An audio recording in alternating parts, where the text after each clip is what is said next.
Hi అండి, welcome to Geetha queen kitchen అండి. ఇవాళ నేను వెజిటేబుల్ రైస్ చేస్తున్నానండి. ఒక గ్లాస్ బాస్మతి రైస్ని కడిగేసుకుని పక్కన పెట్టుకున్నానండి.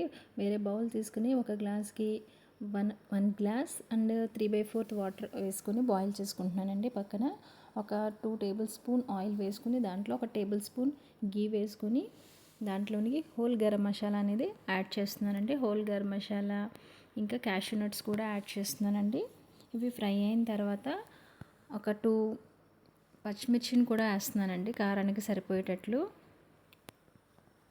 పచ్చిమిర్చి ఇంకా నేను సన్నగా తరిగి పెట్టుకున్నటువంటి ఒక ఆనియన్ అండి, పెద్ద సైజు ఆనియన్ని చక్కగా స్లైసెస్ కింద కట్ చేసుకున్నాను. వీటిని కూడా గోల్డెన్ కలర్ వచ్చేంత వరకు చక్కగా ఫ్రై చేసుకుందామండి. ఫ్రై చేసుకున్న తర్వాత ముందుగా నానబెట్టుకున్నటువంటి బఠానీ, క్యారెట్, పొటాటో కూడా వేస్తానండి. మీకు కావాల్సింటే నచ్చిన వెజిటేబుల్స్ యూస్ చేసుకోవచ్చండి. నా దగ్గర అయితే ఇంకా వెజిటేబుల్స్ లేవండి, ఇవే యూస్ చేస్తున్నానండి. ఇవి బాగా ఒకసారి ఆయిల్లో ఫ్రై అయిన తర్వాత మనం కొద్దిగా అల్లం వెల్లుల్లి పేస్ట్ అండి, నేను దీంట్లోనే ధనియాలు వేసుకొని మిక్సీ పట్టుకున్నానండి. ధనియాలు కొద్దిగా జీలకర్ర కూడా వేసుకొని మిక్సీ పట్టానండి.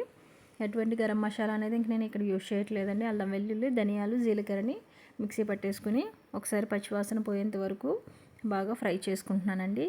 తర్వాత పుదీనా, కొత్తిమీరని కూడా వేసుకొని ఒకసారి మిక్స్ చేసుకొని కలుపుకున్నానండి. తర్వాత ముందుగా నానబెట్టుకున్నటువంటి రైస్ని ఒకసారి వేసి అందులో మసాలా అంతా పట్టేటట్లు ఒకసారి దాంట్లో వేసి ఫ్రై చేశానండి.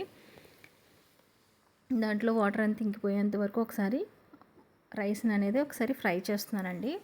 ఫ్రై చేసిన తర్వాత కొద్దిగా సాల్ట్, రుచికి సరిపడా సాల్ట్ కూడా యాడ్ చేసుకున్నాను. ముందుగా బాయిల్ చేసుకున్నటువంటి వాటర్ని కూడా ఇందులోనే యాడ్ చేసేస్తున్నానండి. అంతే అండి, మూత పెట్టేసి ఒకసారి మనం దీన్ని కనుక సిమ్లో పెట్టేసి కుక్ చేసుకుంటే, ఎందుకంటే హాట్ వాటర్ వేసాం కాబట్టి తొందరగానే కుక్ అయిపోతుందండి సిమ్లో పెట్టేసుకుంటే. నేను ఇక్కడ లెమన్ కూడా హాఫ్ లెమన్ యూస్ చేస్తున్నానండి, ఎందుకంటే రైస్ అనేది పొడి పొడిలాడడం కోసం లెమన్ అనేది వేస్తున్నానండి.